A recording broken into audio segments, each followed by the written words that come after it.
म्हणून प्रेम करायला शिका. कुटुंबावर प्रपंचावर प्रेम करू नका. प्रेमच करायचं असेल तर देवावर प्रेम करा. प्रेमच करायचं असेल हो तर या देशावर प्रेम करा. छत्रपती शिवाजी महाराजांनी या स्वराज्यावरती प्रेम केला ना महाराष्ट्र उभा झाला. भगतसिंग सुखदेव राजगुरू यांनी या भारत मातेवरती प्रेम केलं आणि या भारत स्वतंत्र झाला. देव देश धर्मा पायी प्राण घेतलं हाती. शूर आम्ही सरदार भाला काय कुणाची भीती. देश देव धर्मा करता आपली पोरं उभी करा. न मोहिले गोविंदे बाळकृष्ण नंदा घरी. आनंदल्या नर नारी विढाल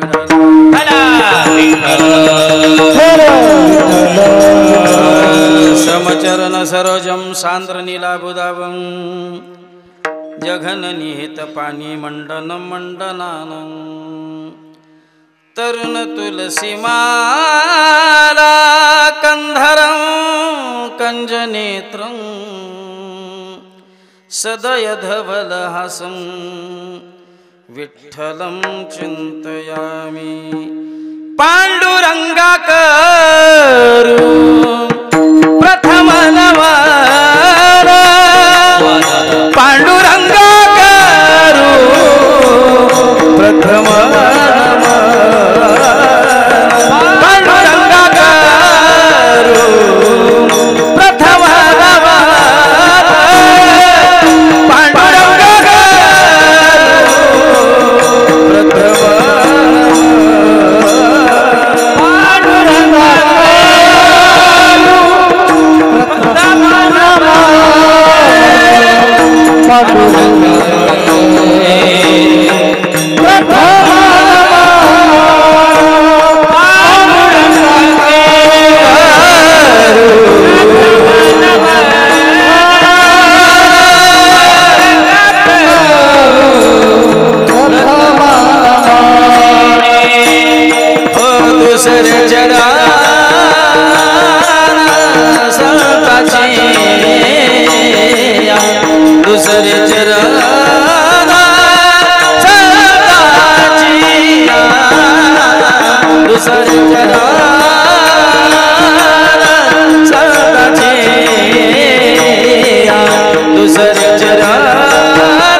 त्यांच्या कृपादानी कथेचा विस्तारू बाबाजी सद्गुरु दास तुका. नमो ज्ञानेश्वरा नमो ज्ञानेश्वरा निवृत्ती उदारा सोपान देवा. मुक्ताबाई नमो त्रिभुवन पावनी आदत्रय जननी देवाची. वसुदेव सुतं देवकंस चानूरमर्दनं. देवकी परमानंदं कृष्णं वंदे जगद्गुरु. नमो सद्गुरु तुकया ज्ञानदीपा. नमो सद्गुरु सच्चिदानंद रूपा. नमो सद्गुरु भक्त कल्याण मूर्ती. नमो सद्गुरु भास्करा पूर्ण कीर्ती मनोजवं मारुतुल्य वेगं जितेन्द्रियं बुद्धिमतां वरिष्ठं वातात्मजं वानरयुद्धमुख्यं श्रीरामदूतं शरणं प्रपद्ये सेवे लागी सेवक झालो सेवे लागी सेवक झालो सेवे लागी सेवक झालो सेवे लागी सेवक झालो मजा तुम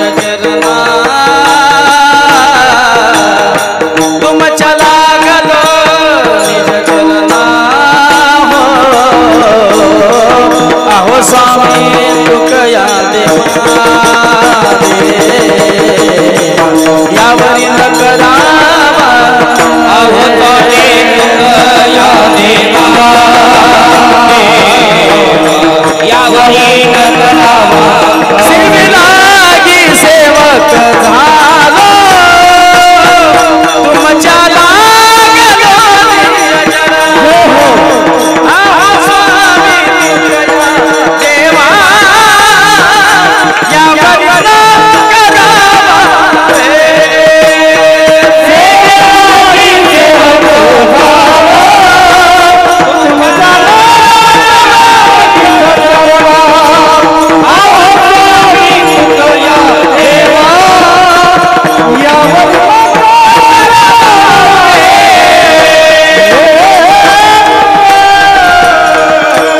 सेवे लागी सेवक झालो तुम चला गलो आहो स्वामी तुकया देवा यावरी न लागलो निज चरणा अहो स्वामी तुकया देवायावरी न करावा वेर जयाचे आठवे शब्द सृष्टी अंगवे सारस्वत आघवे जिवेसिये ते नमस्कारुनी आता मस्तक हे पायावरी या वार करे संतांच्या जयांचे केली स्मरण होय सकल विद्यांचे अधिकरण ते चिवंदू श्री चरण श्री गुरूंचे ते नमस्कारुनी आता गोकुळीच्या सुखा अंत पार नाही लेखा बाळकृष्ण नंदा घरी आनंदल्या नर नारी प्रस्तुत प्राप्त प्रसंगी कीर्तनरूपी सेवेकरिता निवडलेला अभंग विश्वमान्य विश्वभूषण विश्वाधिकारी विश्वप्रिय चिन्मय स्वरूप असणारे स्थित प्रज्ञ साधू मराठी मनावर अधिराज्य करणारे जगविख्यात महात्मा आणि वारकरी संप्रदायाच्या विशाल वटवृक्षाला लागलेले गोंडसफळ म्हणजे जगद्गुरु तुकाराम महाराज या तुकाराम महाराजांचा चारचरणाचा अतिशय उत्कृष्ट अभंग सेवेकरिता निवडलेला आहे विढाल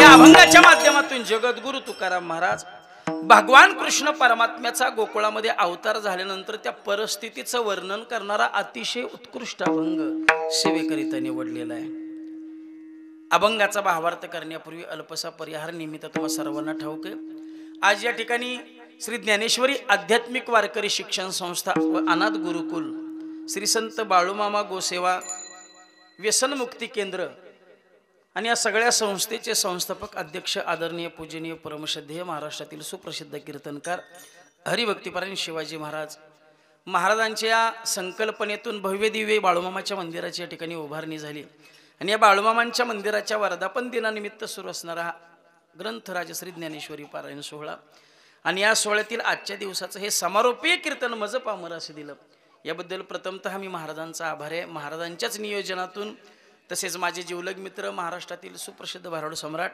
आदरणीय पूजनीय परमश्रद्धेय आमचे सावता महाराजांच्या नियोजनातून महाराजांच्या निमंत्रणातून इथे येण्याचा योग आला आणि त्यांच्यामुळे तुम्हा संत मायबापाच्या दर्शनाचा योग आला संगीतरत्न संगीत अलंकार गायनाचार्य हरिभक्तिपरायणचे माऊली महाराजांच्या दर्शनाचा योग आला संगीतरत्न संगीत अलंकार गायनाचार्य हरिभक्तिपरायणचे विश्वर मान्य महाराजांच्या दर्शनाचा योग आला मृदंग सम्राट मृदंग रत्न मृदंग अलंकार हरिभक्तिपरायण पांडुरंग महाराज शिंदे महाराजांच्या दर्शनाचा योग आला माझ्यावरचे नाथ महाराज आदी सर्व गुणीजन टाळकरी मंडळी आदरणीय महाराज आहेत महाराजांच्या दर्शनाचा योग आला गेले 3 दिवस सुरू असणारा हा नामयज्ञ सोहळा प्रेमयुक्त भक्ती सोहळा या ज्ञान यज्ञामध्ये या प्रेमयुक्त भक्ती सोहळ्यामध्ये आज मला येण्याचा योग आलेला आहे माझ्या अल्पमतीनुसार या ज्ञान यज्ञामध्ये शब्दरूपी आहुती टाकण्याचा मी प्रयास करणार आहे.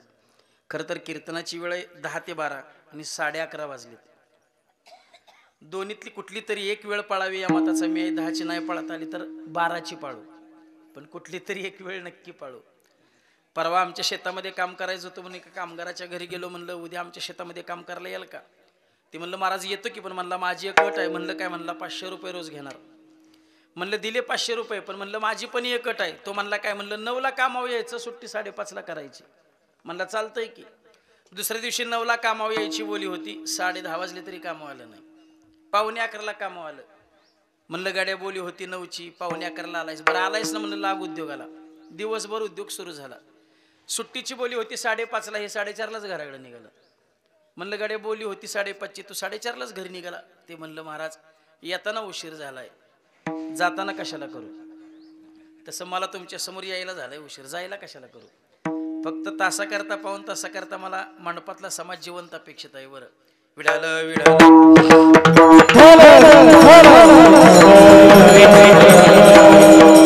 वारकरी संप्रदायाची पताका खांद्यावर घेऊन संपूर्ण महाराष्ट्रभर भारुडाच्या माध्यमातून, कीर्तनाच्या माध्यमातून ज्यांनी समाज प्रबोधनाचं काम केलं ते महाराष्ट्रातील सुप्रसिद्ध कीर्तनकार हरिभक्तीपरायण भारुड सम्राट आमचे शिवाजी महाराज यांच्या संकल्पनेतून 2021 साली उभी राहिलेली ज्ञानेश्वरी आध्यात्मिक वारकरी शिक्षण संस्था अनाथ गुरुकुल.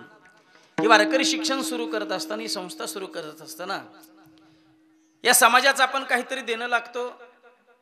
कारण वारकरी संप्रदायामध्ये मिळवण्यापेक्षा वाटण्याची कृती व्यापक आहे. आपण जर अन्न वाटायला सुरुवात केली तर माणसं येतात असं नाही, कुत्री येतात, मांजर येतात, गाढवं येतात. पण आपल्याला मिळालेलं अन्न दुसऱ्याला द्यावं हे गाढवाला कळत नाही.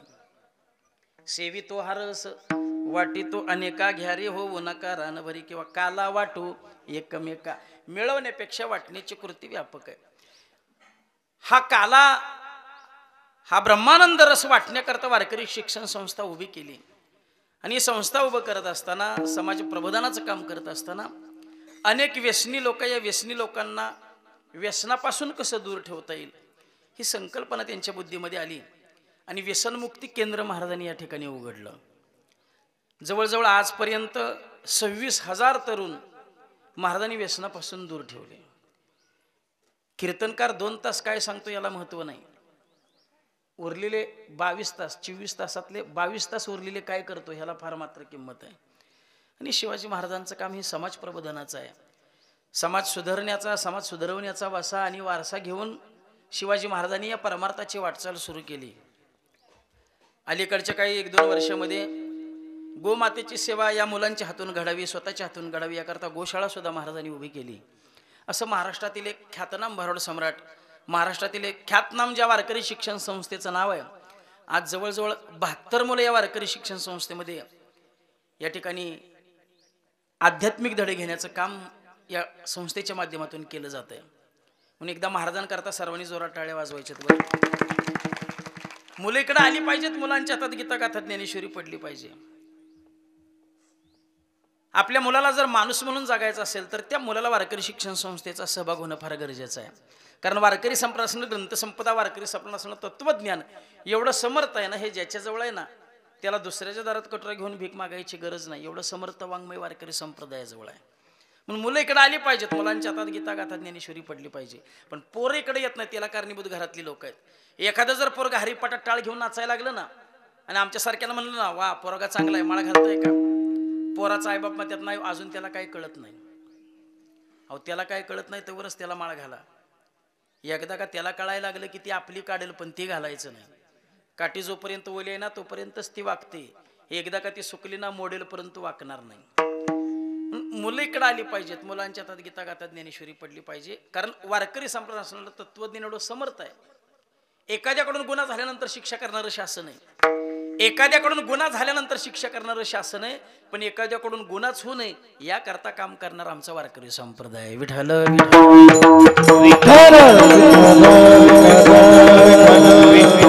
याच संकल्पनेतून सुरू असणारा हा नामयज्ञ सोहळा, प्रेमयुक्त भक्ती सोहळा. आणि याच ज्ञान यज्ञातील या प्रेमयुक्त भक्ती सोहळ्यातील आजच्या दिवसाचं हे समारोपीय कीर्तन माझ्याकडे आलेलं आहे. वारकरी संप्रदायातील प्रत्येक उत्सवाची सांगता ही काल्याच्याच कीर्तनाने होत असते. वारकरी संप्रदाय हा काल्याला महत्व देणारा संप्रदाय आहे. वारकरी संप्रदायामध्ये काला हे एकदम सर्वोच्च आणि टोकाचं पद आहे. त्याच्या पलीकडे जाऊन कोणतंही पद शिल्लक राहत नाही. म्हणून वारकरी संप्रदायातील प्रत्येक उत्सवाची सांगता ही काल्याच्याच कीर्तनाने होत असते. मग तो उत्सव 1.5 दिवसाचा असू द्या, 3 दिवसाचा असू द्या, 7 दिवसाचा असू द्या, 1 महिन्याचा असू द्या अथवा चातुर्मासाचा असू द्या, वारकरी संप्रदायातील प्रत्येक उत्सवाची सांगता ही काल्याच्याच कीर्तनाने होत असते. काला हे वारकरी संप्रदायातील एकदम सर्वोच्च आणि टोकाचं पद आहे. मंदिर जसं कळस बसल्यानंतर मंदिराला पूर्णत्व येतं, तसं एखाद्या वारकरी संप्रदायातील कार्यक्रमाला काल्याने पूर्णत्व येतो. काला म्हणजे वारकरी संप्रदायाची पूर्ण अवस्था आहे. म्हणून काला अतिशय महत्वपूर्ण आहे. मग जेवढा महत्वपूर्ण आहे ना तेवढाच दुर्लभ असा असणारा काला आहे. कारण तुमच्या आमच्या दृष्टिकोनातून काला म्हणजे काय, संत महात्म्यांच्या दृष्टिकोनातून काला म्हणजे काय, नुसतं दही आणि लाही एकत्रित करून खाणं याला संत महात्मे काला म्हणत नाहीत. दही आणि लाही एकत्रित करून खाऊन जर काला संपन्न होत असता तर त्याला एकत्रित येऊन 3 दिवस 7 दिवस भजन करायची काय गरज आहे. 2 रुपये खिशात असले, बाजारात गेले की दही मिळते, बाजारात गेले की लाही मिळते. ती दही लाही घरी आणली असती, त्यात आणखीन चवदार चटकदार मटकदार पदार्थ टाकले असते आणि घरात बसून चवीनं आवडीनं खाल्लं असतं की त्याला 7 दिवस भजन करायची काय गरज आहे. दही आणि लाही एकत्रित करून खाणं याला संत महात्मे काला म्हणत नाहीत. दही हे कशाचं प्रतीक आहे, लाही हे कशाचं प्रतीक आहे. हे पदार्थ नाहीत, हे तत्व आहेत. साधं सोपं बोलू का, नामाचं दही आणि प्रेमाची लाही एकत्रित झाल्याशिवाय काला संपन्न होत नाही. आमच्या तुकोबरांची भाषा आहे. हरिनामाचा खिचडी काला, प्रेमे मोहिला साधने. काला संपन्न होण्याकरता नाम आणि प्रेम या दोन्ही गोष्टी एकत्रित याव्या लागतात, तरच काला संपन्न होतो, अन्यथा काला संपन्न होत नाही. मग नाम आणि प्रेम या दोन्ही गोष्टींनी जर काला संपन्न होत असेल तर या दोन्ही गोष्टी दुर्लभ आहेत. आणि या दोन्ही गोष्टी दुर्लभ आहेत म्हणून काला सुद्धा दुर्लभ आहे. मुखाला नाम येणं म्हणजे काय वाट कितकी सोपी गोष्ट आहे का. राम म्हणायला काय लागतंय, राम म्हणायला काय लागतंय, राम म्हणायला काय लागत नाही, पण राम म्हणायची बुद्धी व्हायला फार काय लागत असतं. विठ्ठल विठ्ठल. ज्ञानोबरांची भाषा आहे, जन्म सहस्त्र ओळगी जे एक वेळ यावया. एक वेळ प्रभू परमात्म्याचं नाव मुखाला येण्याकरता हजारो जन्माचं पुण्य असावं लागतं. मग हजारो जन्माचं पुण्य, हजारो जन्म घेतल्यानंतर त्या हजारो जन्मात करायचं काय याचं उत्तर तुकोबराय देतात. तिळे तिळे पुण्य साचा पडे,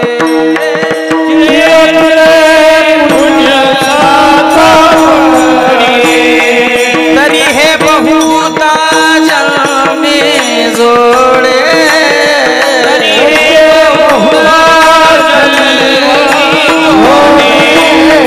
नाम तुझे वाचे सिया तूडे, नाम तुझे वाचे सिया तूडे, समागम घडे संतांचा,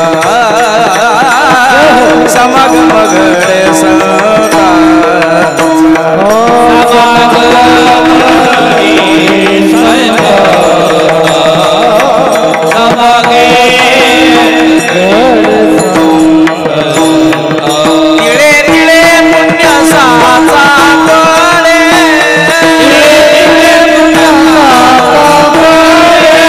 तरी हे बहुता जन्मे जोडे, नाम तुझे वाचे सिया तुडे, समागम घड संतांचा, नाम तुझे वाचे सिया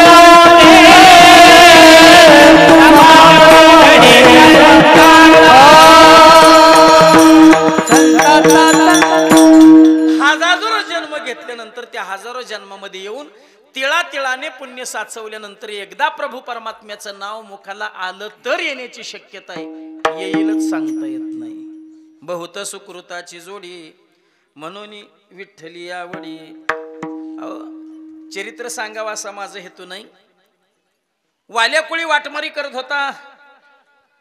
एक ब्राह्मण मारायचा आणि त्याच्या एक राई एवढा खेळा घ्यायचा आणि रांजणात टाकायचा. असे 7 रांजण भरले होते.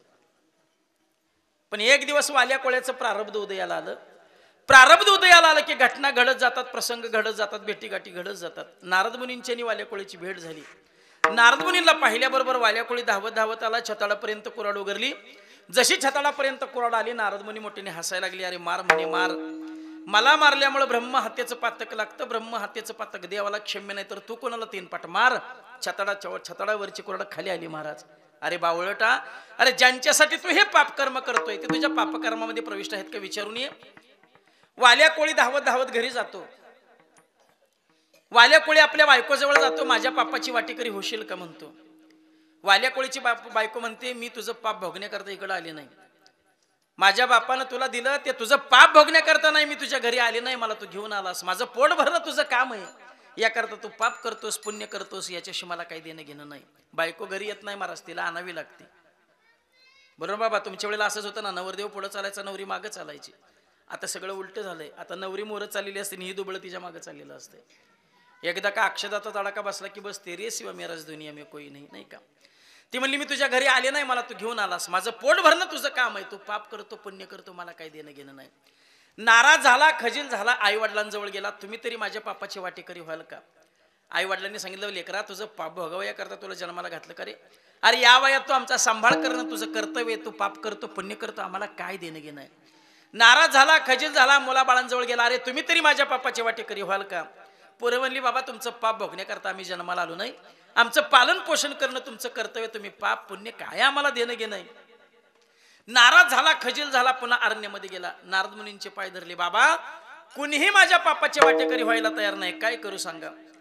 नारद मुनी म्हणले, काळजी करू नका, अजून वेळ गेली नाही. परमार्थाची वेळ कधी जात नाही. शेवटच्या श्वासापर्यंत काळ वेळ नाम उच्चारित. प्रपंचाची वेळ निघून जाते. वयाच्या 22व्या 23व्या 25व्या 30व्या वर्षापर्यंत विवाह करणं योग्य आहे. 40व्या वर्षी होतो पण शोभत नाही, अजून वेळ गेली नाही म्हणे काय करू, राम नामाचं भजन कर. वाले कोळी म्हणलं, ती तुम्ही काय म्हणता ते मला म्हणता येत नाही ना. मग तुला काय म्हणता येतंय. मला फक्त एवढंच म्हणता येतंय, मारा आणि मारा. आयुष्यभर तेवढंच केलं होतं. नारद मुनी म्हणले, काय हरकत नाही, मारा म्हणता येते ना. मारा मारा म्हणत राहा. मारा शब्दाचा व्यत्यास होईल, राम शब्द सिद्ध होईल, जीवनाचं कल्याण होईल. माझा दृष्टांत संपला. मला काय सांगायचे.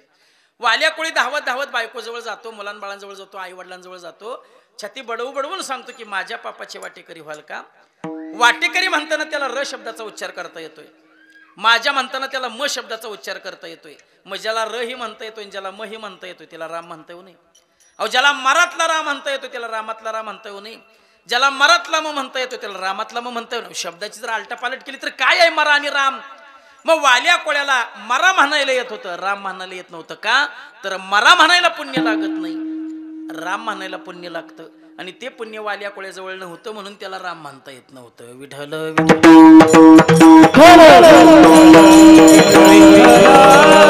ते रामायण महाभारत फार जुनं झालं महाराज, फार जुनं झालं. मी तुम्हाला चालू घडीतलं उदाहरण सांगतो. चालू घडीतलं म्हणजे तुमच्या गावातलं सांगतो. या गावातलं म्हणजे मंडपातलं सांगतो, मंडपाच्या बाहेर बी जात नाही. कीर्तनकार 2 तास विठ्ठल विठ्ठल म्हणत असतो. गाणारी टाळकरी मंडळी सगळी 2 तास विठ्ठल विठ्ठल म्हणत असतात. विण्याच्या 5ही तारा विठ्ठल विठ्ठल म्हणत असतात. ज्याची दोन्ही तोंड चमड्याचे आहेत तो पकवास दोन्ही बाजूनी विठ्ठल विठ्ठल म्हणत असतो. पण बसलेले पैकी कुणाला म्हणू वाटत नाही. हीच नामाची दुर्लभता आहे. विठ्ठल विठ्ठल. आता म्हणून काय उपयोग आहे. मी सांगायच्या अगोदर जर तुमच्या मुखात आलं असतं तर मान्य केलं असतं की नाम मुखाला येणं सोपं आहे. नाही, नाम मुखाला येणं म्हणजे वाटकी तितकी सोपी गोष्ट नाही. नाम दुर्लभ आहे. नंबर 2 प्रेम. प्रेम सुद्धा दुर्लभ आहे. माणूस नेहमी स्वतःवर प्रेम करतो, ते दुसऱ्यासाठी करत नाही बरं, स्वतःसाठीच करतो. आणि माणूस नेहमी दुसऱ्यावर प्रेम करतो, ते सुद्धा दुसऱ्यासाठी करत नाही, स्वतःसाठीच करतो. कोणी विनाकारण आपल्यावर प्रेम करायला मोकळा. या जगाच्या पाठीवर आपल्यावर निस्वार्थी प्रेम करणारा फक्त एकच वर्ग आहे. ऐशी कळवळ्याची जाती करीला भावीन प्रीती. या जगाच्या पाठीवर आपल्यावर निस्वार्थी प्रेम करणारा एक वर्ग तो म्हणजे संतांचा आहे. तुम्ही म्हणाल काय सांगायला लागला महाराज, आमचं अख्खं घर आमच्यावर प्रेम करते, आमची बायको आमच्यावर प्रेम करते, आमची मुलं आमच्यावर प्रेम करतात, आमचे आईवडील आमच्यावर प्रेम करतात. पण तुम्हाला खरं सांगू, प्रपंचामध्ये मिळणारं जे प्रेम आहे ना ते खरं प्रेम नाही. त्या प्रेमाच्या पाठीमागे भला मोठा स्वार्थ दडलेला आहे, भला मोठा स्वार्थ दडलेला आहे. आपण फार मोठ्या भ्रमात आहोत की माझ्यावर सगळं घर प्रेम करतं. तुम्हाला सांगू, पती पत्नीवर प्रेम करतो कारण ती 12 वाजायची वेळ सांभाळते म्हणून. आणि पत्नी पतीवर प्रेम करते कारण 1 तारखेला पगाराचं पाकिट तिच्या हातात देतो म्हणून. उद्यापासून तुम्ही घरी पैसे देणं बंद करा. नाही तुम्हाला पंढरपूरला चातुर्मासाला पाठवलं तर बघा, जो घरी पैसे देणार नाही त्याला विनाकारण सांभाळायला कोण मोकळं आहे? नाथ महाराजांची ओवी आहे, जवत्या धनाची झाली या तुटी, स्त्री वसवसोनी लागे पाठी, आता ना आवडती तुमच्या गोष्टी रागे उठती फडफडोनी. जो घरी पैसे देणार नाही त्याला विनाकारण सांभाळायला कोण मोकळं आहे? काय पत्नी आपल्या एखाद्या बाईचा जर पती मेला तर तिचं रडणं स्वाभाविक आहे, तिचा आयुष्याचा जोडीदार गेला, तिचा लाईफ पार्टनर गेला, तिचं रडणं स्वाभाविक आहे. पण ती रडत असताना काय म्हणत रडते हे कधीतरी तुम्ही जवळ बसून ऐकलंय का? कधी ऐकलं नसेल तर कधीतरी जवळ बसून ऐका. तिचं म्हणणं एवढंच असतं, तुम्ही गेला हो माझं कसं होईल, तुम्ही गेला याचा अजिबात दुःख नाही. आज ना उद्या तुम्ही जाणारच होता, दारू पिऊन बिड्या वडून गुटखा खाऊन छातीचं खोकं झालं होतं, आज ना उद्या तुम्ही जाणारच होता हो, तुम्ही गेला आता माझं कसं होईल. म्हणजे आपण गेल्यानंतर आपली सख्खी बायको सुद्धा अशी म्हणते, म्हणजे चुलत असते असं काही काढू नका. विढालं विढालं आई वडील मुलांवर प्रेम करतात कारण म्हातार वयात पोरांनी सांभाळावं म्हणून, आणि पोरं आई बापावर प्रेम करतात मरण्या अगोदर सगळी प्रॉपर्टी आपल्या नावे करून द्यावी म्हणून. कोण विनाकारण आपल्यावर प्रेम करायला मोकळा आहे मला सांगा ना? विनाकारण प्रेम करणारा एकच वर्ग आहे संतांचा. त्या संतांनी विनाकारण आपल्यावरती प्रेम केलं, विनाकारण त्या भगवंतावरती प्रेम केलं. म्हणून प्रेम करायला शिका. कुटुंबावर प्रपंचावर प्रेम करू नका. प्रेमच करायचं असेल तर देवावर प्रेम करा, प्रेमच करायचं असेल हो तर या देशावर प्रेम करा. छत्रपती शिवाजी महाराजांनी या स्वराज्यावरती प्रेम केला ना महाराष्ट्र उभा झाला. भगतसिंग सुखदेव राजगुरू यांनी या भारत मातेवरती प्रेम केलं आणि या भारत स्वतंत्र झाला. देव देसन धर्मा पायी प्राण घेतलं हाती, शूर आम्ही सरदार म्हाला काय कुणाची भीती. देश देव धर्मा करता आपली पोरं उभी करा. नाम आणि प्रेम या दोन्ही गोष्टी दुर्लभ आहेत, आणि याच दोन्ही गोष्टींनी जर काला संपन्न होत असेल तर काला सुद्धा तेवढाच दुर्लभ आहे. किती दुर्लभ आहे? संपूर्ण दशमस्कंदामध्ये त्याचं वर्णन आलंय. काला एवढा दुर्लभ आहे, देवाने सुद्धा काला किती वेळा केला? एकदाच केला, एकदाच केला. टीकाकारांनी त्याच्यावर टीका केली, काला एवढा दुर्लभ आहे. कर्तुम अकर्तुम अन्यथा कर्तुम असणारा भगवान परमात्मा त्या देवाला सुद्धा काला एकदाच करता आला. काला एवढा दुर्लभ आहे. पण माझ्या बुद्धीने याच्यावर जर विचार करायचं म्हटलं तर एकदाच का केला?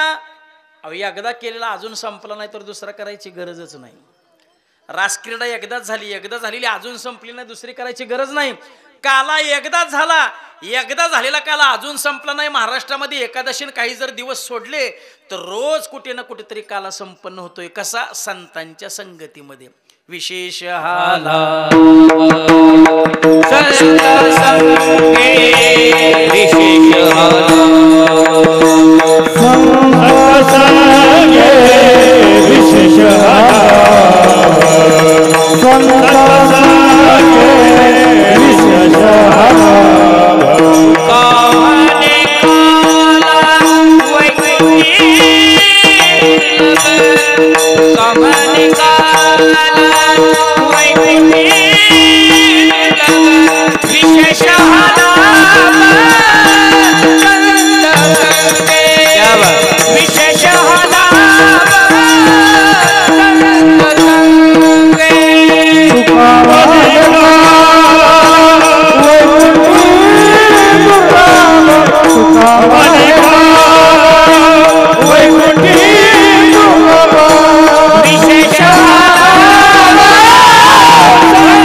विशेष विशेष हा लाभ संत संगे.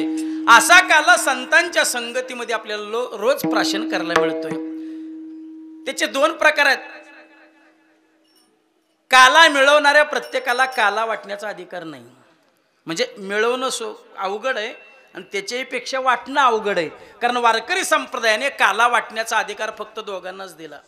नंबर 1 भानुदास गीतिगात प्रसाद देतो पंढरीनाथ. आणि नंबर 2 एकच टाळी झाली चंद्रभागे वाळवंटी माझा ज्ञान राज गोपाळांशीला या वाटी.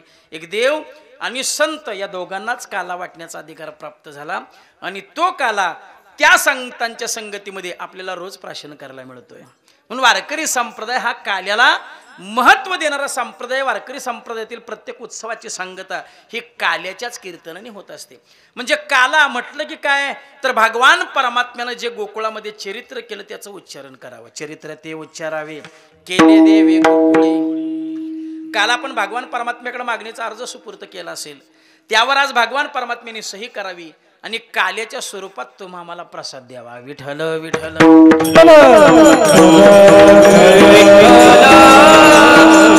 इतर कीर्तनाचा विधी वेगळा काल्याच्या कीर्तनाचा विधी वेगळा. काल्याच्या कीर्तनामध्ये भगवान परमात्म्यानं गोकुळामध्ये जे चरित्र केलं त्याचं उच्चारण करावं. पण किती वेळ उच्चारावं याला कीर्तनकार स्वतंत्र आहे. चरित्र कुठलं उच्चारावं याला कीर्तनकार बांधील आहे. गोकुळात केलं तेच उच्चारावं पण किती वेळ उच्चारावं याला स्वतंत्र आहे.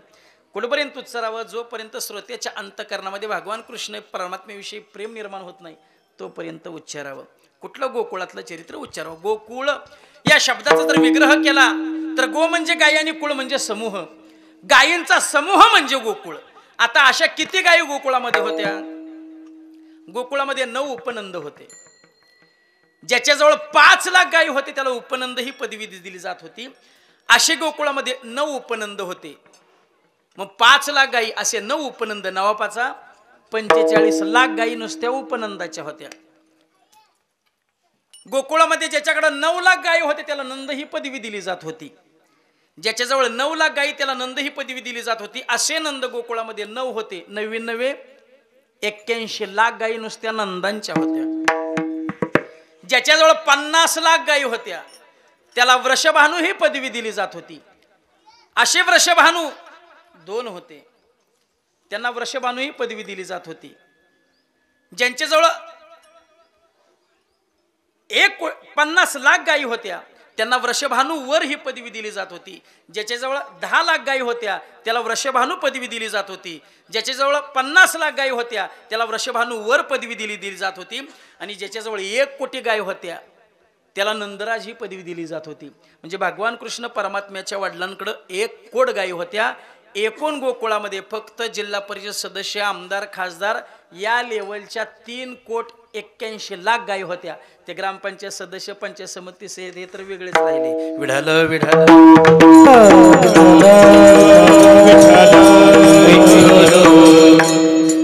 राम आणि कृष्ण या दोन्ही अवतारामध्ये फार भिन्नता आहे फार वेगळीकता आहे. प्रभू रामचंद्रांचा अवतार हा राजवाड्यामध्ये झाला. भगवान कृष्ण परमात्म्याचा अवतार हा बंदीखान्यामध्ये झाला जेलमध्ये झाला तुरुंगामध्ये झाला. प्रभू रामचंद्र उन्हाळ्यामध्ये जन्माला आले. भगवान कृष्ण परमात्मा पावसाळ्यामध्ये जन्माला आले. प्रभू रामचंद्र एका आई बापाच्या पोटी जन्माला आले. भगवान कृष्ण परमात्मा 2 आई बापाच्या पोटी जन्माला आले. प्रभू रामचंद्र ज्या वेळेला जन्माला आले त्यावेळेला निळ्या वर्णाचे जन्माला आले आणि भगवान कृष्ण परमात्मा ज्या वेळेला जन्माला आले त्यावेळेला काळ्या वर्णाचे जन्माला आले. आणि काळ्या रंगाचं एक वैशिष्ट्य सांगतो तुम्हाला. तुम्ही जर सुंदर रांगोळी काढली आणि त्याच्यावरती जर काळा रंग ओतला तर काय होतं. रांगोळी पुसली जाते. म्हणजे काळा रंग दुसऱ्या रंगाला वर येऊन देत नाही. तुम्ही जर रामायण पाहिलं तर जेवढं महत्व रामाला तेवढंच लक्ष्मणाला तेवढंच भरताला तेवढंच हनुमंताला तेवढंच रावणाला तेवढंच बिभीषणाला तेवढंच सीतामाईला. पण तुम्ही भागवत पहा कृष्णाशिवाय कोणालाच महत्व नाही. का काळा रंग आहे दुसऱ्या कोणाला वरच येऊन दिलं नाही. विठ्ठल प्रभू रामचंद्र एक वचनी एक बाणी एक पत्नी. हा बाबा बहुवचनी बहुबाणी. पुढचं बोलायचं कारणच नाही. एकाने मला विचारलं 16 जर 108च का केल्या. त्याला म्हणलं 9वी मिळाली नाही म्हणून. नाहीतर नाही म्हणायचं कारणच नव्हतं. विढाल विढाल.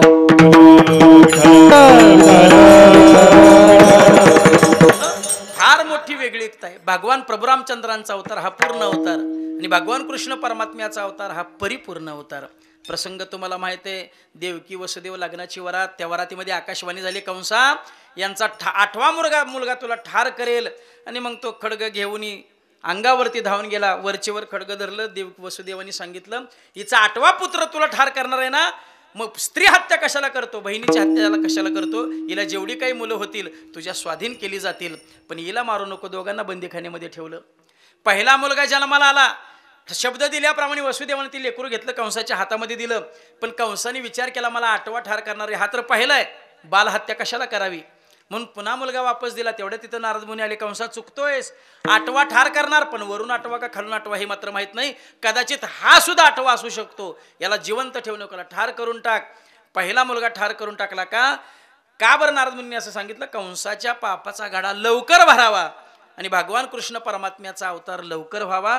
पहिले 6 पुत्र ठार केले, 7वा पुत्र योगमायिनी रोहिणी उदरी नेऊन ठेवला. आणि ज्या वेळेला भगवान कृष्ण परमात्मा अष्टमीच्या तिथीला 8वा अवतार, ज्यावेळेला भगवान परमात्मा 8 वर्षाची मूर्ती प्रकट झाली, वसुदेवाच्या हृदयातून ती मूर्ती प्रकट झाल्यानंतर देवकीने सांगितलं, पहिल्यांदा तुम्ही लहान व्हा, मला ते तुमचं लहानपण पाहिजे, वात्सल्य हवंय, याकरता तुमची सेवा केली नाही देव, तुम्ही लहान व्हा. मग भगवान परमात्मा लहान झाले. वसुदेवाला आनंद झाला, देवकीला आनंद झाला, पण त्या आनंदामध्ये थोडं विरजन पडलं. जनी कंसासी कळेल, माझ्या बाळासी मारेल, याही पुराला तो ठार केल्याशिवाय राहणार नाही. देवाने सांगितलं, काळजी करू नका, मी मारायला आलो नाही, मी मारायला आलोय. एक काम करा, हळूच वसुदेवाच्या कानात सांगितलं, नंदाच्या घराला, नंदाच्या घराला मजने गोकुळा, मजने गोकुळा, हा मजने गोकुळा,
कीर्तनामध्ये या प्रमाणाशिवाय या प्रमाणातला याच चालीशिवाय काल्याचं कीर्तन पूर्णत्वास जात नाही. बरं, फक्त आता देवानी वसुदेवाच्या कानात सांगितलं, आपल्याला माईकवर सांगावं लागतंय, नंदाच्या घराला मजने गोकुळाला.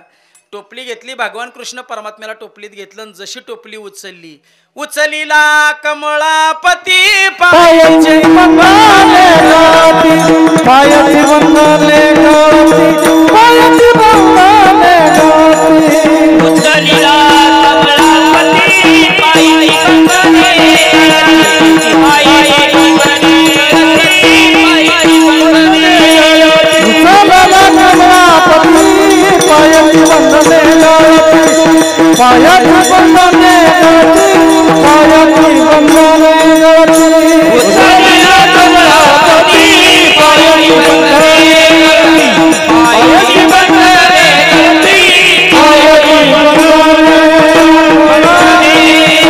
बंगाले. जसं भगवान कृष्ण परमात्म्याला डोक्यावर घेतलं तशी सगळी बंधनं गळून पडली, सगळी कुलप उघडली गेली, सगळे साखळदंड तुटले. म्हणून आपलंही जीवन बंधनमुक्त व्हावं असं वाटेल तसेल तर त्या भगवान कृष्ण परमात्म्याला डोक्यावर घ्या.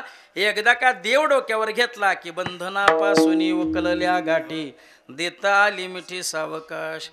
ढगांचा गडगडाट सुरू झाला, आकाशाचा गडगडाट सुरू झाला, वरून प्रचंड पाऊस पडू लागला. वरून देवताला आनंद झाला, देवदेवतांनी पुष्पवृष्टी करायला सुरुवात केली. आकाशाने विचारलं ढगांना का आरडाओरडा करायला लागलाय. ढगांनी सांगितलं ते देवकी वसुदेवाचा पुत्र नाही, नंद यशोदेचा पुत्र नाही. मग ते परब्रह्म आहे. आकाशाने सांगितलं ते परब्रह्म हे आम्हाला सुद्धा माहित आहे. तुम्ही का रडारडा करायला लागलाय? ढगाने सांगितलं ते परब्रह्म जरी असलं तरी पुढे होऊन ते आमच्या नावाने ओळखलं जाणार आहे, त्याचं नाव मेघश्याम होणार आहे, म्हणून आम्हाला हर्ष झाला, म्हणून आम्हाला आनंद झाला. याकरता आमचा गडगडाट सुरू झाला. यमुनेच्या काठावर आले, यमुने प्रवेश केला. यमुनेचं पाणी हळूहळू वाढू लागलं. यमुनेचं पाणी का वाढू लागलं? यमुनेचा आणि कृष्णाचा नातेसंबंध काय? कृष्णाच्या पत्नीचं नाव लक्ष्मी. लक्ष्मीचा जन्म समुद्र मंथनातून झाला. म्हणजे समुद्राची कन्या लक्ष्मी. सगळ्या नद्या त्या समुद्रामध्ये विलीन होतात. सगळ्या नद्या म्हणजे समुद्राच्या पत्न्या. यमुनेची, कृष्णाची, समुद्राची पत्नी यमुना, समुद्राची आणि यमुनेची कन्या लक्ष्मीने, त्या लक्ष्मीचा पती भगवान कृष्ण परमात्मा. मग यमुनेचं आणि कृष्णाचं नातं काय? समुद्राची आणि यमुनेची कन्या लक्ष्मी, त्या लक्ष्मीचा पती भगवान कृष्ण परमात्मा. मग यमुनेचं आणि कृष्णाचं नातं काय? सासू आणि जावयाचं. यमुनेने विचार केला, हा मोठा झाला की आपला जावई होणार आहे. एकदा का हा आपला जावई झाला की याचं आपल्याला तोंड पाहता येणार नाही. म्हणजे त्या काळातले जावई तोंड पाहण्यासारखे नव्हते असं नाही, मर्यादा होती. सासूनं जावयाचं तोंड बघायचं नाही. मग यमुनेने विचार केला, हा मोठा झाला की जावई होणार आहे. एकदा का जावई झाला की तोंड पाहता येणार नाही, हा लहान आहे, तूच याचं तोंड बघून घ्यावं. म्हणून जावयाचं तोंड पाहण्याकरता यमुनेचं पाणी वाढू लागलं. यमुनेचं पाणी वाढू लागलं. पण कृष्णाने विचार केला, लहान असलो काय ना मोठा असलो काय, जावई आहे, तोंड नाही दाखवणार. उजव्या पायाचा अंगठा बाहेर काढला, अंगठ्याचा स्पर्श झाला, यमुना दुभंगली. यावरून आपल्याला असं कळतं की भगवान परमात्म्याचे चरण, भगवान परमात्म्याचं तोंड पाहण्यामध्ये आपली जीवनाची सार्थकता नाही, तर भगवान परमात्म्याचे चरण पाहण्यामध्ये आपल्या जीवनाची सार्थकता आहे. आता कोटी धावे मन तुमचे चरण देखील. त्याची दुसरी एक कथा आहे. यमुनेचं पाणी हळूहळू वाढू लागलं आणि वसुदेवाकरवी भगवान कृष्ण परमात्म्याला निरोप धाडला. वसुदेवाच्या कानात सांगितलं, तुमच्या लेकराला सांगा, या माझ्या डोहामध्ये कालिया नावाचा सर्प राहतो आणि त्या कालियाच्या भीतीमुळे कोणीही माझ्यामध्ये प्रवेश करत नाही, कोणीही माझ्या पाणीमध्ये, माझ्या डोहामध्ये, माझ्या पात्रामध्ये प्रवेश करत नाही. याचं दुःख मला खूप आहे. तुमच्या लेकराला सांगा त्या कालियाचा बंदोबस्त लाव म्हणाव. ऐकल्याबरोबर लगेच पाय बाहेर काढला आणि यमुनेला सांगितलं, काळजी करू नका, याच पायाने कालियाचा बंदोबस्त लावतो. विठ्ठल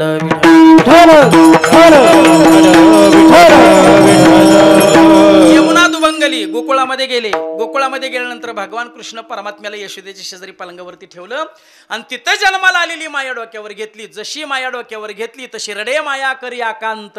माया मोठ्याने रडायला लागली. माया डोक्यावर घेतल्यानंतर माया सुद्धा रडते आणि जन डोक्यावर घेतलंय त्याला सुद्धा रडवते. म्हणून माया डोक्यावर घेऊ नका. कळलं तर बघा ना, तर द्या सोडून. विठ्ठल विठ्ठल.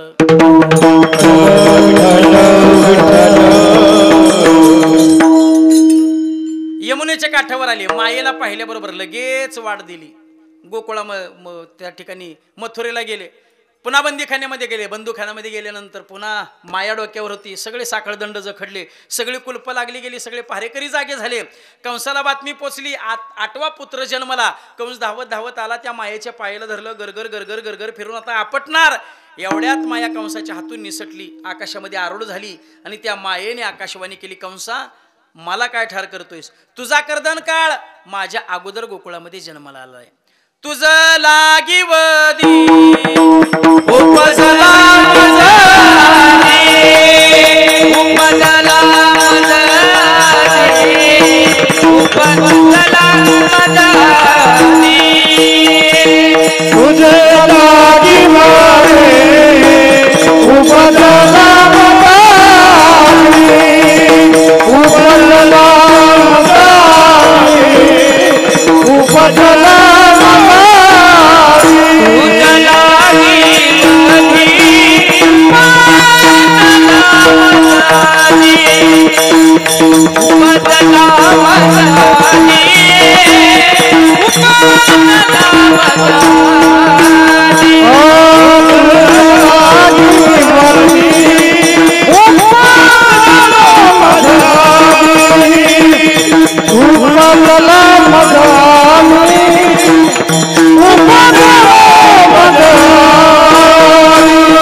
जन्माला आलाय.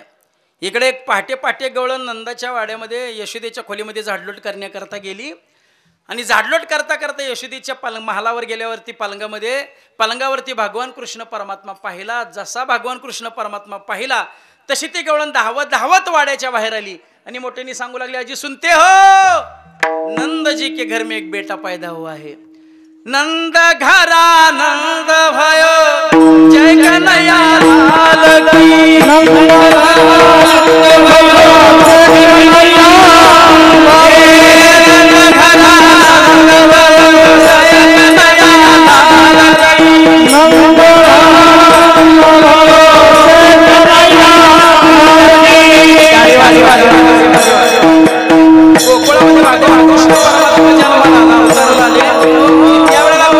काय परिस्थिती झाली हो, हाती बिना घोडे बिना और बिना पालखी,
पैंजन धरले कान्हा दिसतो कोठी आल्या, कान्हा दिसतो कोठी आल्या, नव्या नवतीचा शृंगार केला.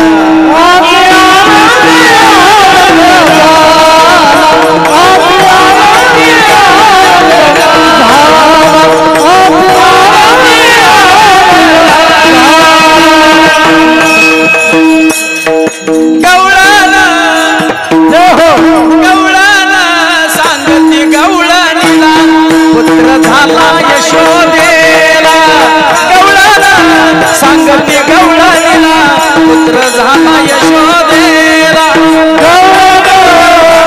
गवळणीला पुत्र झाला यशोदेला, सांगते गवळणीला पुत्र झाला यशोदेला.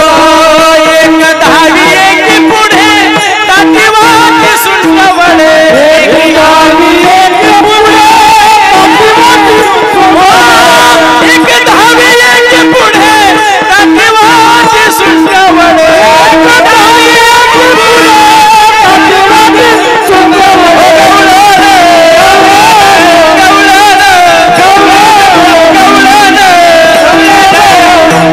पुत्र झाला यशोदे गवळण, सांगती गवळणीला पुत्र झाला यशोदेला, सांगती गवळणीला पुत्र झाला यशोदे,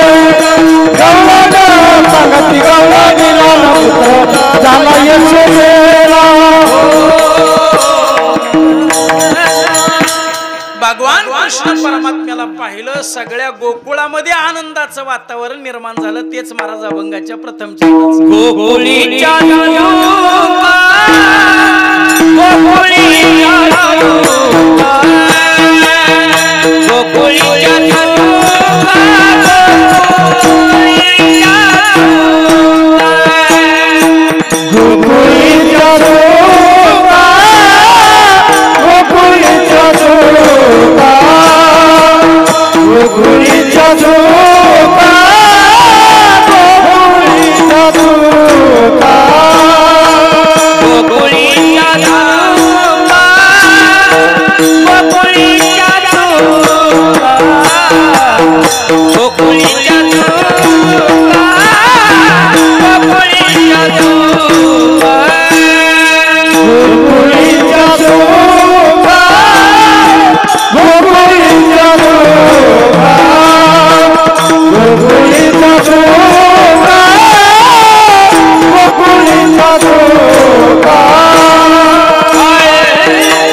अभंगाच्या प्रथम चरणात जगद्गुरु तुकाराम महाराज त्या वेळचा प्रसंग, त्या वेळचं सुख समाधान जे गोकुळामध्ये निर्माण झालं, जो आनंद निर्माण झाला त्याचं वर्णन करतात. गोकुळीच्या सुखा अंत पार नाही लेखा. गोकुळामध्ये इतकं सुख निर्माण झालं त्याला अंत राहिलं नाही, इतकं सुख गोकुळामध्ये निर्माण झालं. आता कोणतं सुख? विषय सुख. महाराज म्हणले नाही, विषयाचे सुख येथे वाटे गोड, पुढे अवघड यमदंड. विषयाचं सुख हे उपभोगताना बरं वाटतं, पुढे अवघड यमदंड. कारण विषयाचं सुख सुख पाहता जावा पाडे आणि दुःख पर्वता एवढे. एक वाटसर रस्त्याने चाललेला आणि त्याच्या पाठीमागे वाघ लागला. वाघाच्या भीतीने धावू लागला. धावत धावत विहिरीच्या कट्ट्यावरून उडी मारली, पारंबीला धरलं आणि पारंबीला लटकू लागला. पण जसा पारंबीला हिसका बसला तसं पारंबी वाघे मग बसलो तर मावाच्या माशा उठल्या आणि त्याला चावू लागल्या. याने विचार केला, पारंबी धरून थांबत माशा चावतायत. पाठीमागं पाहिलं वाघ आहे तिथं. बाय म्हणला काय करावं, विहिरीत तळाला उडी टाकावी. विहिरीत तळाला पाहिलं तर तळाला पाणी नव्हतं, फाडा काढून नागोबा होता. आता खाली नागोबावर वाघोबा, पारंबी धरून थांबत माशा चावतायत. किती दुःख आहे मला सांगा बरं. पण जसा पारंबीला हिसका बसला तसा पारंबी उली आगी मावाच्या मधाचा टिपका एक नाकावर पडला. नाकावला मधाचा टिपका त्यानं जिभेनं चाटला आणि म्हणला वा काय मजा आहे. अरे पण सजा बघ ना किती, तिन्ही बाजूला मरण आहे. हा झाला दृष्टांत. आता सिद्धांत सांगतो, वाघोबा कोण, नागोबा कोण, मधमाशा कोण. सकाळची वेळ होती, रामभाऊची देवपूजा झाली, रामभाऊ घरातनं बाहेर पडले. समोरनं सावकार आले. म्हणले रामभाऊ 2 महिन्यासाठी पैसे नेलं, 6 महिने झालं तरी पैसे दिलं नाही. रामभाऊ म्हणले सावकार दादा 2 दिवसात तुमचे पैसे देतो. हा सावकार म्हणजे पाठीमागे लागलेला वाघोबा. आता त्या वाघोबाच्या भीतीमुळे 2 दिवस घरातच बसावं, तर घरात नागोबा. साखर संपलंय, तेल संपलंय, चटणी संपली आणि त्यातनं या मधमाशा उठतात. पप्पा बिस्किट आणि पप्पा चॉकलेट आणि पप्पा कॅडबरी. विठ्ठल गर्दी जमली. 2-3 तास लोकांचं प्रदर्शन पाहून झालं. आता लोक बाहेर पडायला लागली. पण जिथून लोक बाहेर पडत होती ना तिथं 10-12 पोरं उभी होती. ते एका एकाला धरायचे, म्हणायचे 500 रुपये काढ. ते म्हणलं प्रवेश फुकटलेला आहे, 500 रुपये कशाचं मागताय. ते म्हणलं आज जायचं फुकट आहे, बाहेर याचं 500 येते.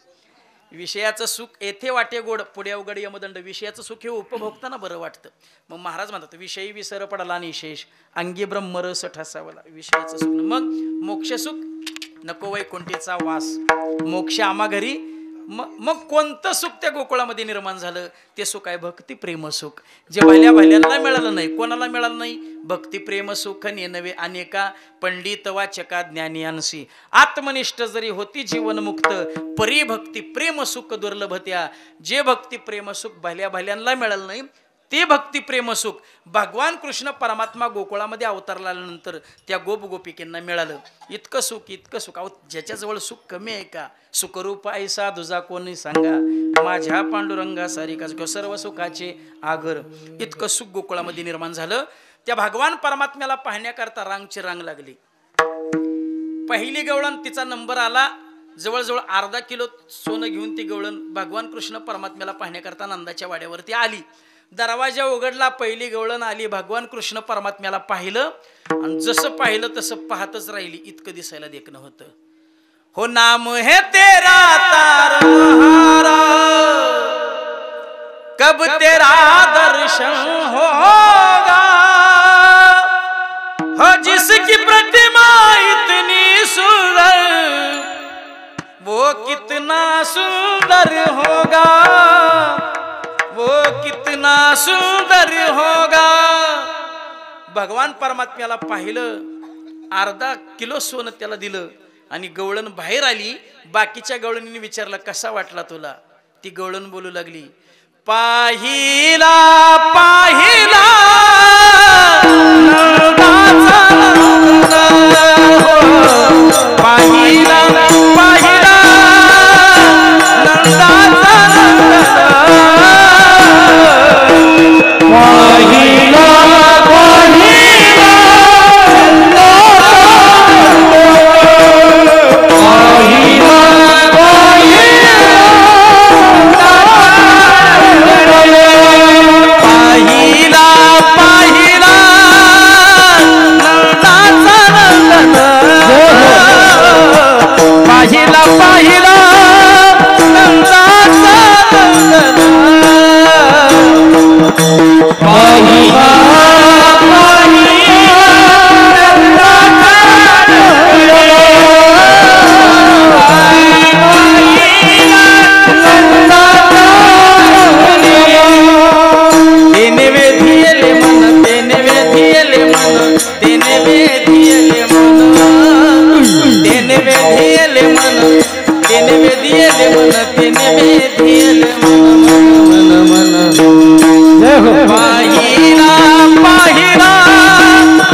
पाहिला पाहिला पाहिला पाहिला पाहिला नंदाचा नंदन. दुसरी गवळण जवळजवळ 1 किलो चांदी घेऊन आली. दुसरा नंबर तिचा लागला. त्या गवळणीनं भगवान कृष्ण परमात्म्याला पाहिलं. पाहून बाहेर आली. बाकीच्या गवळणी विचारलं कसा वाटला तुला नंदाचा पोरगा. सावळा देखीला नंदाचा सावळा देखीला नंदाचा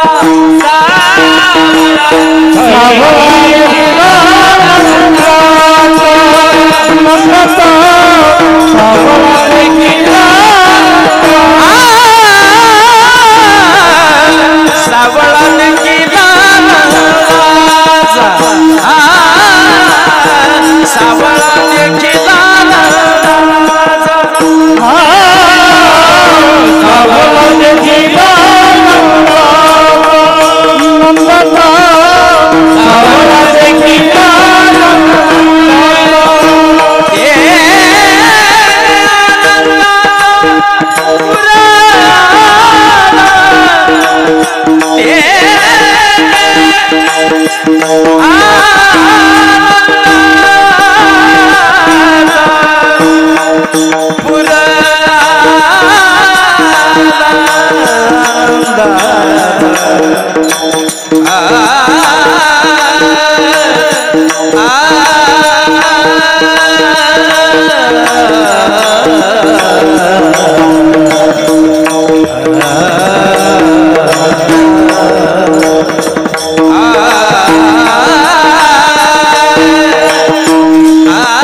सगळ्या गोकुळामध्ये वार्ता पसरली.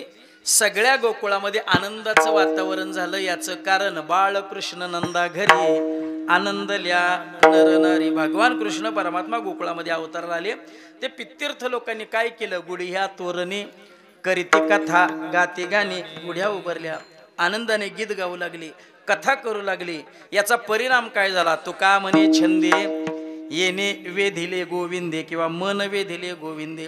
सगळ्या गोकुळात वासियांचं गोवळणींचं गोपाळांचं मन भगवान कृष्ण परमात्म्याने वेधून घेतलं. अहो, एक क्षण जर गोपिकेंना भगवान कृष्ण भेटला नाही ना तर त्या गोपिका व्याकुळ व्हायच्या. किती व्याकुळ व्हायच्या.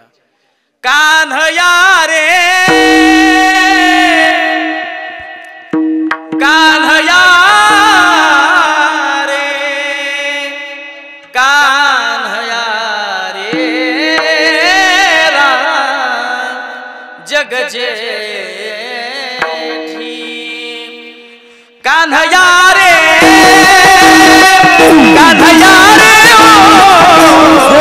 कान्हया रे जग जेठी कान्हया रे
भगवान कृष्ण परमात्म्याने जर पोव वाजवायला सुरुवात केली ना, ह मुरलीवर माझा जीव जडे ग, कसली जीवाला भूल पडे, लागला नामाचा छंद ऐकुनी वेणूचा नाद, धीरे से बजाना मुरली बजाने वाले, मुरली बजाने वाले हो, बंसी बजाने वाले। मग विरह सण होत नव्हता। अरे कान्हा कृष्ण मुरारी, अडवू नको तू गिरधारी, सांज ढळली रे मला जाऊ दे घरी, उद्या भेटूया यमुनेच्या तीरी। का तू का म्हणे छंदे मन मोहिले गोविंदे, बाळकृष्ण नंदा घरी आनंदल्या नरनारी विढोबा कुमाई चोरीत लोणी, तळवे तळ हात टेकित डाव्या गुडघ्याने रांगत, रंग निरंगनाथ तोड्या देखील रंग निरंगनाथ तुम्ही देखील रंग निरंगनाथ तुम्ही देखील रंग निरंगनाथ तुम्ही देखील माझे कवाड हो उघडिले, त्याने शिंके हो तोडिले, दया दुधाचे भाते लवंडिले बक्षिले, तळवे तळ हात टेकित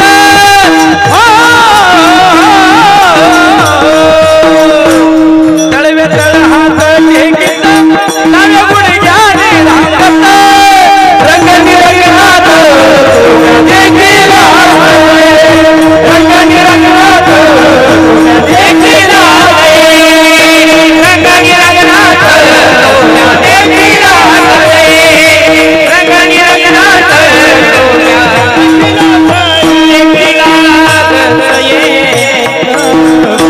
भगवान परमात्मा हळूहळू मोठे झाले, गोकुळातल्या सगळ्या गोपाळांना एकत्रित केलं, सगळ्या गोकुळवासियांना एकत्रित केलं। आजपासून दहीदुधलोणी मथुरेला घेऊन जायचं नाही, तुमचं दहीदुधलोणी कंसाचे राक्षस खातात, जनतेवर अत्याचार करतात।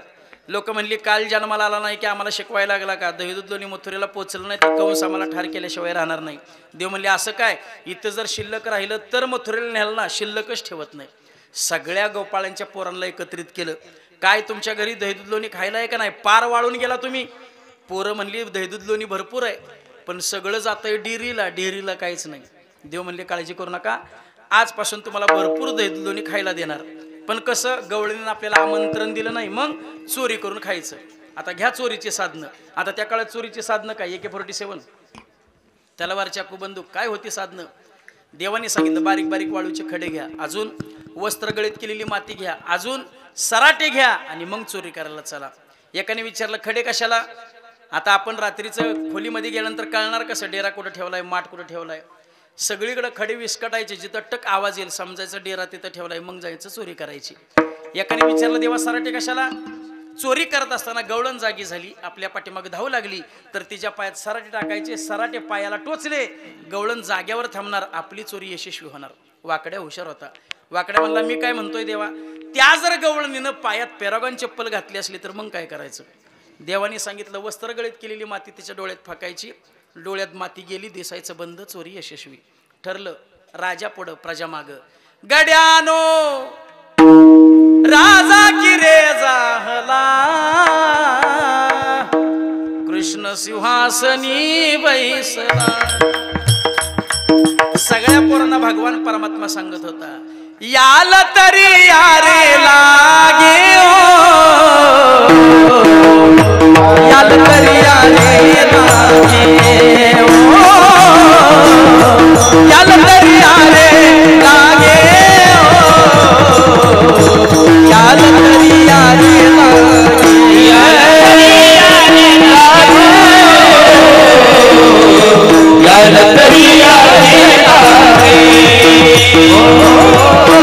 याल तरी आले नाही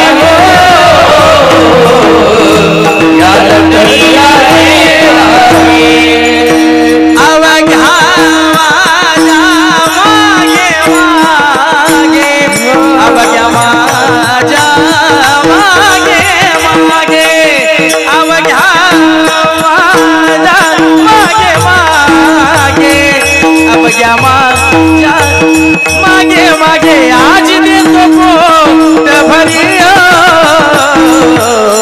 पुरे म्हणाल तो बरी हो आज देतो पोट भरी पुरे म्हणाल तो बरी आज देतो पोट भरी पुरे म्हणाल तो बरी पुरे म्हणाल तो बरी पुरे म्हणाल हळू हळू चाला कोणी बोलासी न बोला आज देतो पोट भरी पुरे म्हणाल तो हळू हळू चाला कोणी बोलासी न बोला आज देतो पोट भरी पुरे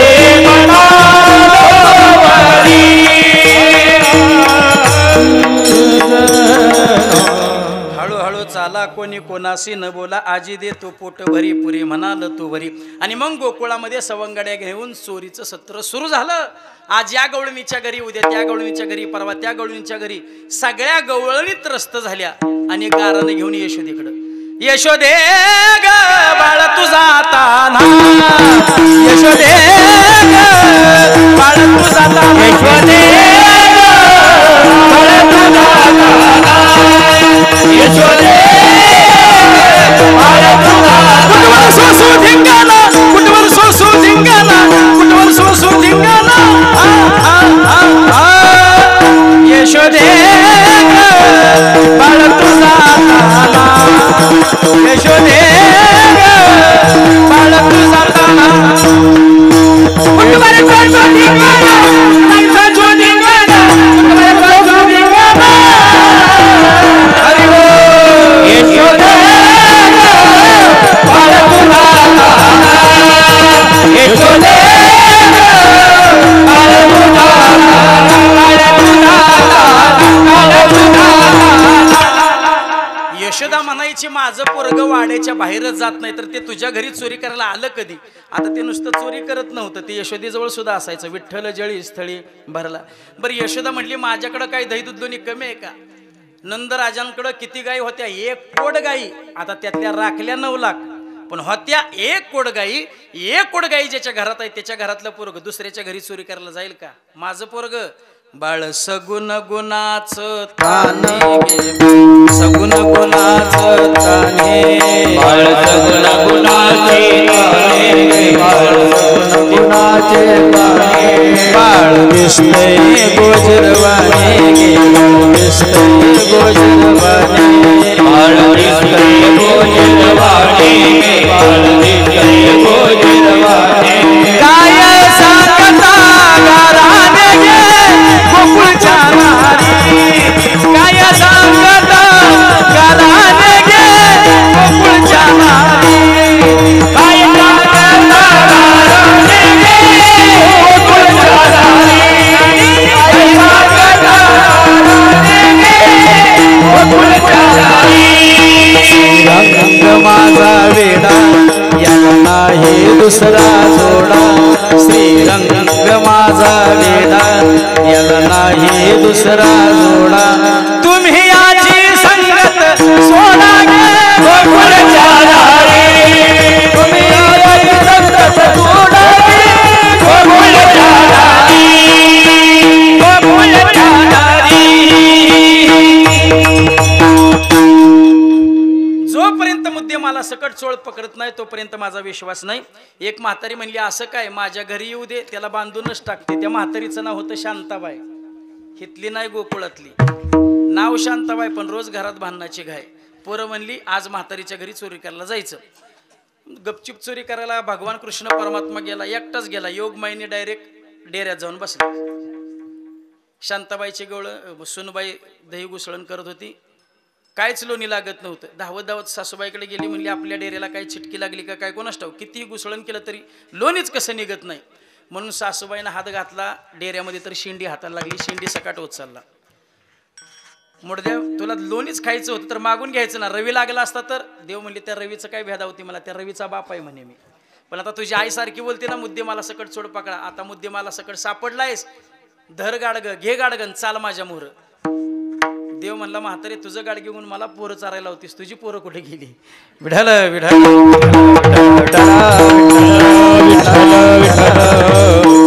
4 फुटाची 5 फुटाची काठी घेतली. शांताबाई पाठीमाग वडत वडत भगवान कृष्ण परमात्म्याला आणला. नंदाच्या वाड्यावर आली. जसा यशोदेला आवाज दिला तसं कृष्णानं रूप बदललं आणि या म्हातारीच्या म्हाताऱ्याचं रूप घेतलं. यशोदा बाहेर आली की बघ तुझं पोरग आता मुद्दे मला सकट चोरी करताना सापडलंय म्हणून ओढत आणलंय. कुठं आहे पोरग. मार बघितलं तर पाठीमागं पोरग नव्हतं, म्हातारं होतं. चोरीला सापडत नव्हता, सापडला तर रूप बदलत होता. एक म्हातारी म्हणली असं काय, माझ्या घरी येऊ दे, त्याला एका काठीच्या ठोक्यातच आडवा करते. ती म्हातारी झोपतानाच भलं मोठं कुलूप दरवाजाला लावायची आणि भला मोठा बोकड दरवाजात बांधायची, म्हणजे बोकडाच्या बाणी कोणी घरातच शिरू नये.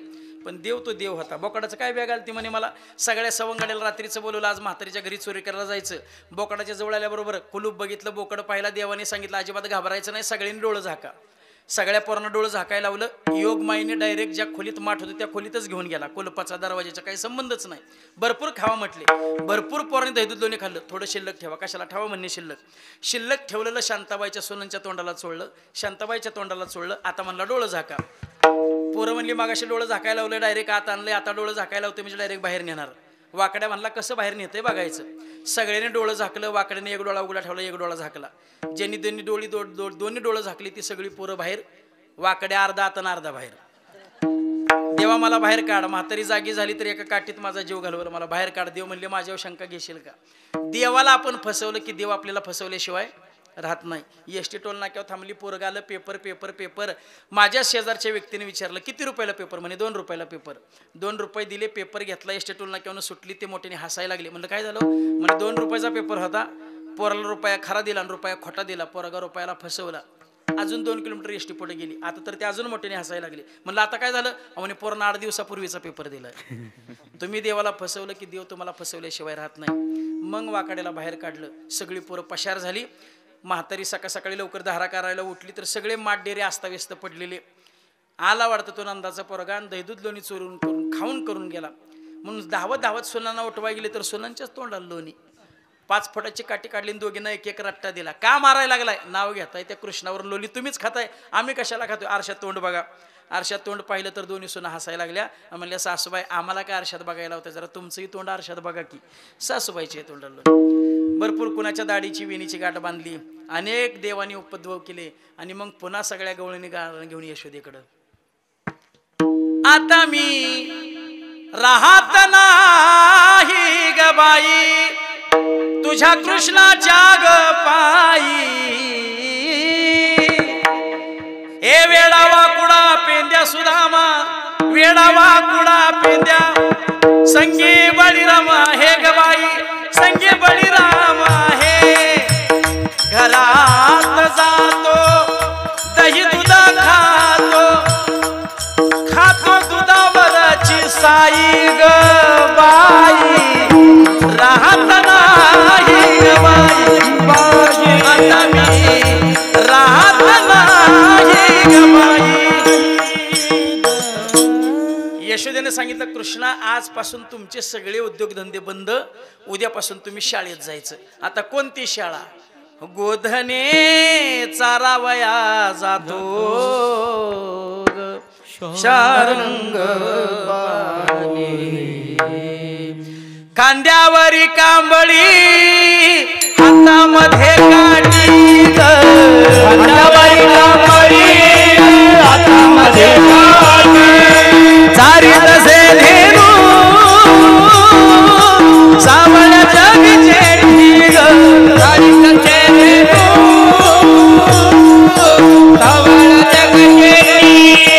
खांद्यावरी कांबळी हातामध्ये काठी खांद्यावरी काबरी हातामध्ये काठी खांद्यावरी काबरी हातामध्ये काठी खांद्यावरी काबरी हातामध्ये काठी 9 लाख गायी भगवान कृष्ण परमात्म्याने यमुनेच्या काठावरती राखल्या. मग जोडीला वाकड्या पेंद्या सुदाम्या भगवान कृष्ण परमात्म्याने यमुनेच्या काठावर गायी राखत असताना नुसत्या गायी राखल्या नाहीत, वेगवेगळ्या प्रकारचे खेळ खेळले. विटी दांडू चेंडू लगोरी नानापरी खेळ मांडीला यमुनेच्या तिरी. अबक तू बकती बक पोरा त्रिगुण खेळ मांडू खेळ विटी दांडू पोरा खेळ विटी दांडू खेळ विटी दांडू पोरा खेळ विटी दांडू खेळ विटी दांडू पोरा खेळ विटी दांडू खेळ विटी दांडू पोरा खेळ विटी दांडू. अबक दुबक अबक दुबक अबक दुबक तिबक पोरा त्रिगुण खेळ मांडू खेळ विटी दांडू पोरा खेळ विटी दांडू खेळ विटी दांडू पोरा खेळ विटी दांडू खेळ विटी दांडू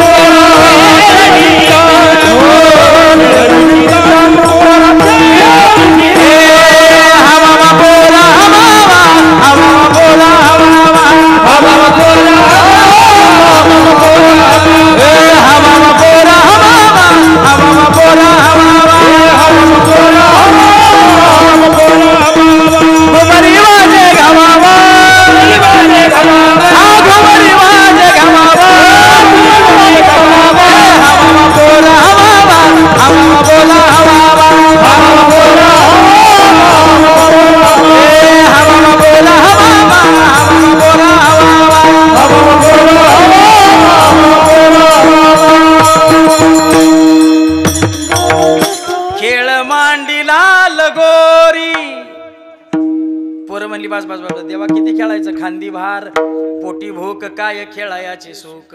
देवाने सगळ्यांच्या शिदोरी एकत्रित केल्या, सगळ्या गोपाळांच्या सगळे शिदोरी एकत्रित केल्या. त्या शिदोरीमध्ये आपली नामाची आणि प्रेमाची शिदोरी एकत्रित केली. कमळाच्या फुलाचा आकार केला, मध्यभागी भगवान परमात्मा उभा राहिला आणि विविध प्रकारच्या वेगवेगळ्या प्रकारच्या नकला करत भगवान परमात्म्याने तो काला प्राशन केला. जो काला आजी ओस अमरावती काला पहा वया येती.